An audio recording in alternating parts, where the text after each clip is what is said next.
اللہ کے نبی صلی اللہ تعالیٰ علیہ وسلم نے ارشاد فرمایا، 3 چیزیں ایسی ہیں جو کسی مسلمان کے اندر آ جائیں تو وہ ایمان کی لذت اور اس کی مٹھاس محسوس کرے گا۔ ایمان کی لذت اور ایمان کی چاشنی، ایمان کی مٹھاس، یہ کیا ہے؟ بہت سارے لوگوں کو ایمان کی دولت تو نصیب ہے، آپ مسلمان ہیں، مومن ہیں، لیکن ایمان کی لذت کسے کہتے ہیں؟ ایمان کی چاشنی کیا ہے؟ وہ جس بندے کو مل جاتی ہے تو پھر وہ دنیا میں کسی اور چیز کی طرف نظر بھی نہیں کرتا۔ ظاہر سی بات ہے، جس کو لذت ملتی ہو کسی چیز میں، اس لذت والی چیز کو کوئی چھوڑ کے جاتا بھی نہیں۔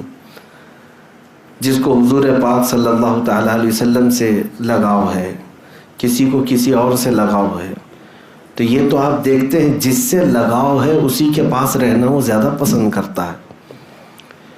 تو یہ لذت آج آپ کو ملی ہے کہ نہیں ملی؟ اب ہم کو یہ محسوس کرنا ہے ہم کس کیٹیگری میں ہیں، ایمان کی لذت ہمیں ملی کہ نہیں ملی اب تک، اور وہ 3 چیزیں کیا ہیں؟ اللہ کے نبی صلی اللہ علیہ وسلم نے ارشاد فرمایا، جس کے اندر بھی یہ 3 باتیں آ گئی وہ ایمان کی مٹھاس پالے گا، ایمان کی لذت اسے مل جائے گی۔ نمبر 1، حضور پاک صلی اللہ تعالیٰ علیہ وسلم فرماتے ہیں، سب سے پہلی چیز یہ ہے کہ دنیا میں وہ سب سے زیادہ اللہ اور اس کے رسول سے محبت کرتا ہو۔ پہلی چیز، اللہ اور اس کے رسول سے سب سے زیادہ محبت کرتا ہو، ایک چیز اس کے اندر یہ آنا چاہیے۔ سیکنڈ تھنگ، دوسری چیز کیا ہے؟ نبی پاک صلی اللہ تعالیٰ علیہ وسلم ارشاد فرماتے ہیں، وَأَن يُحِبَّ الْمَرْءَ لَا يُحِبُّهُ إِلَّا لِلَّهِ، کسی بھی آدمی سے دوستی کرتا ہے تو صرف اللہ کے لیے کرتا ہو۔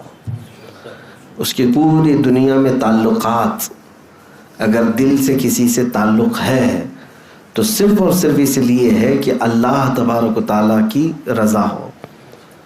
میرا آپ سے تعلق کس لیے ہے؟ آپ کا آپس میں بھی کسی کا کچھ تعلق ہوگا۔ کچھ تعلقات دنیا میں ایسے ہیں جو بے غرض ہیں، مقصد نہیں ہے اس کا، غرض یہ نہیں ہے کہ اس سے میں دوستی کروں گا، اس سے مجھے کچھ فائدہ ہے، نفع ہے۔ نفع اور یہ مقصد جس میں ہے، اس دوستی کی بات نہیں کر رہا ہوں، خالص اللہ کے لیے جو دوستی کرتا ہے، خالص اللہ کے لیے، یہ عادت جس کے اندر ہوگی، دوسری چیز اس کے پاس آ گئی، ایمان کی لذت پانے والی چیز۔ اور تیسری چیز بہت امپورٹنٹ ہے، حضور پاک صلی اللہ تعالیٰ علیہ وسلم فرماتے ہیں کہ وہ مسلمان، ہر مسلمان کے بارے میں، کہ کفر اور شرک کی طرف لوٹنے کو اتنا ناپسند کرتا ہو جتنا کہ آگ میں ہاتھ ڈالنے کو ناپسند کرتا ہو۔ اتنا تمہارے اندر شدید کفر اور شرک سے نفرت ہونی چاہیے کہ میں آگ میں جانے کو جس طرح ناپسند کرتا ہوں، ہاتھ میرا نہ جائے، پیر میرا نہ جائے، اسی طرح کفر اور شرک کرنے سے یا کفر اور شرک کی طرف جانے سے اتنا ڈر لگتا ہو، اتنا خوف لگتا ہو، تو سمجھ لو کہ تیسری چیز بھی اس کے اندر آ گئی۔ اب وہ ایمان کی لذت اسے ملے گی، ایمان کی چاشنی اسے ملے گی، اور ایمان کی لذت جسے ملتی ہے نا، تو پھر وہ لوگ دنیا میں چون چرا بھی نہیں کرتے، ایسا کیوں ویسا کیوں بھی نہیں کرتے، بلکہ صحابہ اکرام رضوان اللہ تعالیٰ علیہم اجمعین کی وہ صفات ہی تو ہیں، وہ ایمان کی لذت پائے ہوئے تھے، اسی لیے موت بھی ان کے نزدیک حقیر تھی۔ ایمان کی چاشنی جسے مل جاتی ہے، اس کے لیے تلواروں کی جھنکار کوئی معنی نہیں رکھتی، طوفان، آندھیاں، سیلاب اس کے لیے کوئی معنی نہیں رکھتے، ایمان کی لذت جسے ملتی ہے۔ اور ایمان میں جب مکمل نہیں ہوتا تو ہر چیز سے خوف بھی رکھتا ہے۔ دیکھیں، کچھ چیزوں کا خوف تو سب کو ہوتا ہے فطرت میں، اچانک سانپ آ گیا آپ ڈر گئے، کتا آ گیا آپ ڈر گئے، چوہا آ گیا آپ ڈر گئے، چھپکلی گر گئی آپ ڈر گئے۔ اس کو خوف نہیں کہتے، یہ خوف نہیں ہے، یہ اپنے آپ کو بچانا ہے اچانک آنے والی چیز سے. جیسے بہت تیز ابھی غبارہ پھٹ گیا تو آپ کے جسم کے اندر حرکت ہوگی کہ نہیں ہوگی؟ تو آپ کے چاہنے سے نہیں ہو رہی ہے، بے اختیار ہے. یہ فطرت میں ہے انسان کے. بھیانک آواز سے یا اچانک آنے والی چیز سے وہ تھوڑا سا سہم جاتا ہے، تو اس کو خوف نہیں کہتے. بلکہ میں جس خوف کی بات کر رہا ہوں وہ خوف ہے یہیں بیٹھے ہیں لیکن اب کیا ہوگا تب کیا ہوگا، اب کیا ہوگا تب کیا ہوگا. یہ جو خوف ہے ایمان کی لذت جسے ملتی ہے، یہ خوف اسے نہیں ہوتا. انہی کے لیے قرآن نے کہا ہے الا ان اولیاء اللہ لا خوف علیہم ولا هم یحزنون. بے شک اللہ کے دوست انہیں کسی بات کا خوف نہیں ہوتا اور نہ ہی آخرت میں کسی بات کا غم ہوتا ہے. تو خوف اور غم اگر نکالنا ہے تو یہ 3 چیزیں آنی چاہیے آپ کے اندر. پھر سے گن لو، 3 چیزیں بہت ہی اہم ہیں. نمبر 1، پوری دنیا میں آپ کو سب سے زیادہ محبت اللہ اور اس کے رسول سے ہو، اللہ اور اس کے رسول سے محبت ہو. دوسری چیز ہے آپ کسی سے بھی دوستی کرتے ہیں، محبت کرتے ہیں تو صرف اللہ کے لیے کرتے ہو، اللہ کے لیے کرتے ہو، میرا رب راضی ہو اس کے لیے میں اس سے دوستی کیا ہوں، محبت مجھے اسی لیے ہے. تیسری چیز کفر و شرک میں لوٹنے کو سخت ناپسند کرتے ہو، جیسے آگ میں ہاتھ ڈالنے کو ناپسند کرتے ہیں. اب میں آپ سے سوال کرتا ہوں، اورلی جب کسی سے بھی پوچھا جائے تو یہ تینوں چیزیں ہر آدمی کہتا ہے میرے اندر تو ہے، میں دنیا میں اللہ اس کے رسول سے سب سے زیادہ محبت کرتا ہوں. آپ سب بھی محبت کرتے ہوں گے، جواب تو سب کا وہی ہے. دوسری چیز آپ یہ بھی کہیں گے کہ میں جس سے بھی محبت کرتا ہوں اللہ ہی کے لیے محبت کرتا ہوں، یہ بھی آپ کے اندر ہے، یہ بھی آپ کہہ دیں گے بھی جواب میں. تیسری چیز بھی اگر میں پوچھوں کیا کفر و شرک کی طرف لوٹنا پسند کرتے ہو، آپ کہیں گے ہرگز نہیں، میں سخت ناپسند کرتا ہوں. تینوں چیزیں تو ہیں آپ کے اندر، پھر کیا ایمان کی لذت اور چاشنی ملی کہ نہیں ملی؟ شاید وہ درجے کو نہیں پہنچے، اس کی وجہ میں بتاتا ہوں. زبانی کہہ دینا اور ہے لیکن عمل سے تمہارا ثابت کر کے دکھانا اور ہے. ہاں بندہ کہتا تو ہے کہ پوری دنیا میں اللہ اور اس کے رسول سے سب سے زیادہ محبت کرتا ہوں. میرے عزیزو، جس سے سب سے زیادہ محبت ہوتی ہے اس کی ہر بات کو تسلیم کیا جاتا ہے. دنیا کے عشق کا حال یہ ہے، دنیا کے مجازی عشق کا حال یہ ہے، لیلا کے گھر کے اطراف بہت سارے لوگ آ کر جمع ہو گئے تھے، میں بھی مجنوں میں بھی مجنوں. تو لیلا کی خادمہ نے کہا کہ کتنے مجنوں پال رکھے ہیں تو نے، وہاں تو بھیڑ ہے باہر.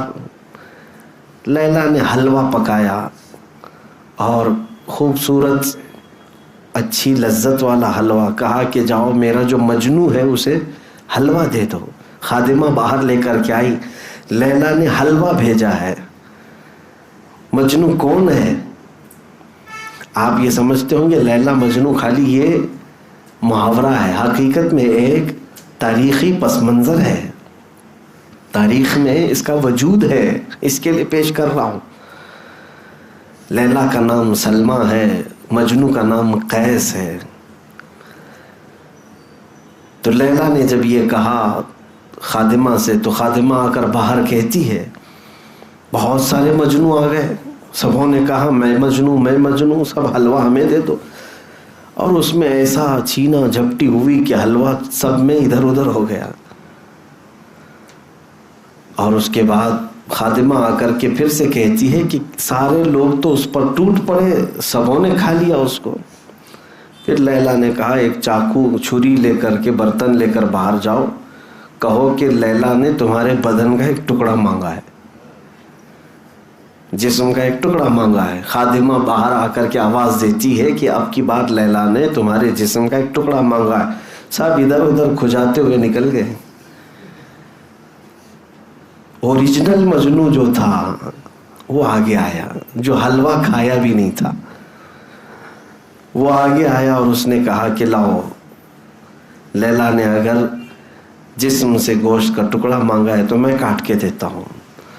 اس نے چاقو لے کر اپنے جسم کی کئی جگہوں سے گوشت کاٹنا شروع کیا اور سب اس نے رکھ دیا اور کہا کہ لیلا نے یہ نہیں بتایا کہ کس جگہ کا چاہیے. میرے عزیزو، محبت کی یا عشق کی یہ دنیاوی مثال اگر دی جاتی ہے تو میں آپ سے یہ کہنا چاہتا ہوں، حقیقت میں محبت کی مثال پیش کرنا بہت الگ بات ہے اور زبانی طور پر کہہ دینا ایک الگ بات ہے. ویسے مومن اور مسلمان اور ویسے مجنو بہت ہیں، لیکن حلوہ کھانے والے بہت ہیں. کاش اپنی جان لٹانے والے ہوتے تو یقیناً وہ ایمان کی لذت بھی پا چکے ہوتے، ایمان کی لذت پا چکے ہوتے. نبی پاک صلی اللہ تعالیٰ علیہ وسلم نے جب اعلان کیا، صحابہ اکرام وہ حقیقی عشق کے دعوے دار تھے، صرف زبانی نہیں. میں یہ تینوں پوائنٹ میں سے اگر پہلے ہی چیز پر بات کروں تو بہت لمبی گفتگو ہو جائے گی. خالی میں آپ سے ایک ہی چیز کا سوال کرتا ہوں، دنیا میں ہم کیا اللہ اور اس کے رسول سے سب سے زیادہ محبت کرتے ہیں؟ دیکھیں، محبت دو طرح کی ہو جاتی ہے.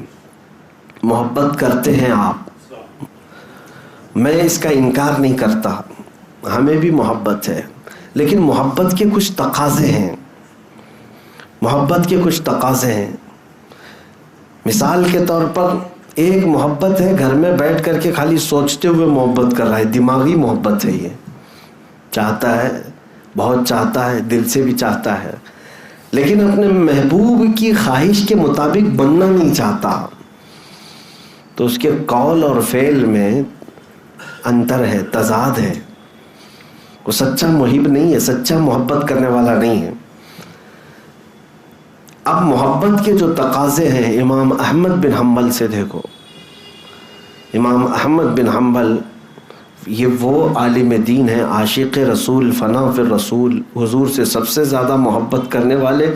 تبھی تو انہوں نے حضور کی 5 لاکھ حدیثیں یاد کی تھیں. اب جس سے محبت ہوگی اسی کے قول یاد کرے گا نا. ہاں، میں نے بہت سارے بچوں کو دیکھا ہے، چھوٹے چھوٹے سے بچوں کو، ان کو ماں باپ کے یا ٹیچرز کی باتیں یاد نہیں، میری باتیں یاد ہیں، اس لیے کہ مجھ سے محبت کرتے ہیں. یا کسی اور عالم سے محبت کرتے ہیں تو ان کے اقوال یاد ہو جاتے ہیں، وہ کیسے کہتے ہیں، وہ کیا بولتے ہیں، ان کے جملے کیا ہیں، یاد ہو جاتے ہیں. انسان جس سے محبت کرتا ہے اس کی باتیں یاد کرتا ہے. ہم میں سے کتنے لوگ جو محبت کا دعویٰ کرتے ہیں رسول پاک سے، حضور کی باتیں کتنی یاد ہیں؟ ہمارا دعویٰ تو ہے ہم سب سے زیادہ محبت کرتے ہیں، تو کیا سب سے زیادہ ہمیں ہماری زندگی میں حضور کی باتیں یاد ہیں یا کسی اور کی باتیں یاد ہیں؟ یہ بھی سوچنے کا مقام ہے. امام احمد بن حنبل وہ ہیں جو 5 لاکھ حضور کی باتیں، حدیثیں یاد رکھتے تھے. کیسا حافظہ تھا، غضب کا حافظہ. ایسے ایک نہیں، کئی محدثین ہیں جو رسول پاک صلی اللہ تعالیٰ علیہ وسلم کی حدیثوں کو اپنے پورے سینے میں محفوظ رکھتے تھے. وہی امام احمد بن حنبل کی ایک مثال میں آپ کے سامنے رکھتا ہوں. تربوز انہیں پسند تھا، کھانا چاہتے تھے، کلنگڑ. اور انہوں نے یہ پڑھا تھا کہ رسول پاک صلی اللہ تعالیٰ علیہ وسلم نے کھایا ہے، اور حضرت احمد بن حنبل رحمۃ اللہ تعالیٰ علیہ اس کو زندگی بھر دیکھتے رہے، کھائے نہیں. عمر کا آخری حصہ آ گیا، کھائے نہیں. شاگردوں نے پوچھا کہ حضور یہ آپ کو پسند ہے؟ کہا پسند ہے، سنت بھی ہے رسول اللہ کی. کہا کیوں کھا نہیں لیتے؟ وہ کہتے ہیں میں وہ حدیث ڈھونڈ رہا ہوں جس میں رسول اللہ نے اس کو کتنے ٹکڑے کر کے کھائے تھے یا کس انداز سے کھائے تھے، وہ میں دیکھنا چاہتا ہوں. یہ محبت کا تقاضا ہے. ایک محبوب اپنے محب میں یا ایک محب اپنے محبوب کی ہر ادا ڈھونڈتا ہے. یہ محبت کا تقاضا ہے. اور کوئی گھر میں بیٹھ کر کے ہی عاشق ہو گیا، گھر میں بیٹھ کر کے ہی محب ہو گیا، یا بڑے بڑے جلسوں میں نعرے لگا کر کے ہی عاشق ہے، تو میرے عزیزو یہ محبت کا تقاضا نہیں. محبت کا تقاضا تو یہ ہے جنید بغدادی رحمۃ اللہ تعالی علیہ کے پڑوس میں ایک عیسائی کوئی رہتا تھا، حکیم تھا وہ حضرت جنید بغدادی رحمۃ اللہ تعالی علیہ کے گھر سے جو نالی نکلتی تھی، اس نالی میں سے پیشاب وغیرہ جو بھی گھر کا ہوتا تھا وہ سب نکل جاتا تھا۔ اس عیسائی نے دیکھ کر کے، خالی آج بھی تو یورین ٹیسٹ ہوتا ہے نا، بلڈ ٹیسٹ ہوتا ہے، یورین ٹیسٹ ہوتا ہے، تو اس نے دیکھ کر صرف اس زمانے میں لوگوں سے بتایا تھا کہ یہ ایسے شخص کا پیشاب جا رہا ہے جو کسی کی محبت میں اپنا کلیجہ جلا چکا ہے۔ ہاں، حکیم دوسری مذہب کا، اس نے دیکھ کر محسوس کیا کہ جس کا دل یا جس کا کلیجہ جل چکا ہے یہ اس کا ہے۔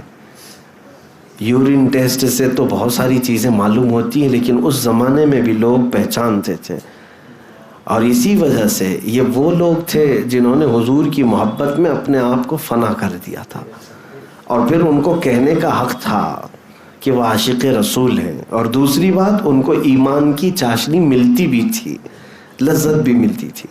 آپ اس درجے کو پہنچو کہ زندگی میں کوشش یہ کریں ڈھونڈ ڈھونڈ کر کے میرے آقا کی اداؤں پر عمل کروں۔ نبی پاک صلی اللہ تعالیٰ علیہ وسلم سے اگر مجھے سچی محبت ہے تو میں بستر کو چھوڑ دوں گا، اٹھ کر کے چلا جاؤں گا کہ میرے آقا کی آنکھوں کی ٹھنڈک نماز میں ہے۔ میں اپنے محبوب کی آنکھوں کو ٹھنڈک کیوں نہ پہنچاؤں؟ ارے میاں، جس سے مجازی محبت ہوتی ہے دنیا میں، کسی ایک 8 دن کی لیلا کو راضی کرنے کے لیے بیچارہ کیا کیا نہیں کرتا، اپنے کپڑے بدل لیا، بال بدل لیا، چہرہ بدل لیا، سب کچھ بدل لیا، لیلا راضی ہو جائے، محبوبہ راضی ہو جائے، اور اس کے لیے تو خون پسینے کی کمائی لا کر کے کیا کیا خرید کر کے لاتا ہے اس کو۔ تو دنیاوی مجازی عشق میں جب بندہ یہ سب چیزیں کر لیتا ہے تو حقیقی عشق جو میرے مصطفیٰ سے ہو، اس نبی پاک صلی اللہ تعالیٰ علیہ وسلم کے لیے کب سیریس ہوا بندہ؟ مومن کب سیریس ہوا؟ کبھی کسی رات کو سوچا کہ آج کی رات صرف میرے مصطفیٰ کی ہے؟ بہت راتیں اللہ نے ہمیں دی، کوئی رات تنہائی میں ہم اٹھ کر کے بیٹھے۔ راتیں تو ہماری بہت ساری کن کن ناموں پہ وقف ہوتی ہیں۔ برتھ ڈے کے نام پر بھی ایک رات جاتی ہے، شادی کے نام پر بھی کئی راتیں جاتی ہیں، ولیمہ کھانے کے نام پہ کئی راتیں جاتی ہیں۔ یہ دعوتوں میں سے اگر کچھ بچ جائے تو ہوٹل پر اور پارٹیوں میں ان کے لیے بھی راتیں خاص ہیں۔ آج کی رات ان کے لیے بہت سارے راتیں صرف اور صرف لوگ گانے بجانے کے لیے یا قوالیاں سننے کے لیے بھی رکھے ہیں۔ اتنی ساری زندگی گزرنے کو آ گئی، پیچھے مڑ کر کے دیکھو اپنی لائف میں کوئی رات ہم نے میرے آقا کے لیے بھی خاص کر دیا تھا؟ پھر کون سی محبت کی ہم بات کرتے ہیں؟ تو پہلے ہی پوائنٹ میں ہم اٹکے ہوئے ہیں۔ 3 باتیں میرے آقا نے فرمایا، ثلاث من کن فیہ وجد بہن حلاوت الایمان۔ 3 چیزیں جس کے اندر ہوں گی ایمان کی چاشنی اسے مل جائے گی۔ ان میں سے پہلی ہی چیز پر ہم کامل نہیں ہو پائے۔ سب سے پہلا پوائنٹ ہے اللہ اس کے رسول سے سب سے زیادہ محبت ہو، سب سے زیادہ محبت ہو۔ لیکن کبھی کبھار دوسری محبتیں آڑے آ جاتی ہیں ہمارے پاس۔ وہ آپ نے نہیں دیکھا، ہم کہتے تو ہیں اللہ کی ذات سے ہمیں بے پناہ محبت ہے، لیکن عمل میں ہم نہیں کر پاتے، عمل میں نہیں کر پاتے۔ ایک طرف تمہاری دکان ہے، ایک طرف تمہارا بزنس ہے، ایک طرف تمہاری روزی ہے، اور ایک طرف اللہ کی عبادت ہے۔ اگر تم سچی محبت کا دعویٰ کرتے ہو کہ میں اللہ سے سب سے زیادہ محبت کرتا ہوں، تو جیسے ہی تمہیں اللہ کی طرف پکارا جائے حی علی الصلاۃ، پھر دیکھنے کا مقام ہے کہ اس کو پسند کر رہے ہو کہ اس کو پسند کر رہے ہو۔ عمل سے ہی پتہ چل جاتا ہے کہ تم کس کو زیادہ پسند کر رہے ہو۔ نہیں، دکان ہے کیسے چھوڑ کے جاؤں گا، بعد میں بھی پڑھ لیا جائے گا۔ بزنس ہے بعد میں بھی دیکھ لیا جائے گا، نمازیں سب ملا کے رات کو ایک بار کر لیں گے۔ تو اللہ سے اگر سب سے زیادہ محبت کرتا ہو تو یہ چیزیں کیوں آڑے آ گئی؟ تو پھر جھوٹ بول رہے ہو۔ صرف ایک بات میں نہیں، بہت ساری باتیں میں آپ کو بتاؤں۔ وہ ایک فقیر آدمی کی بات میں نے سنایا تھا آپ کو،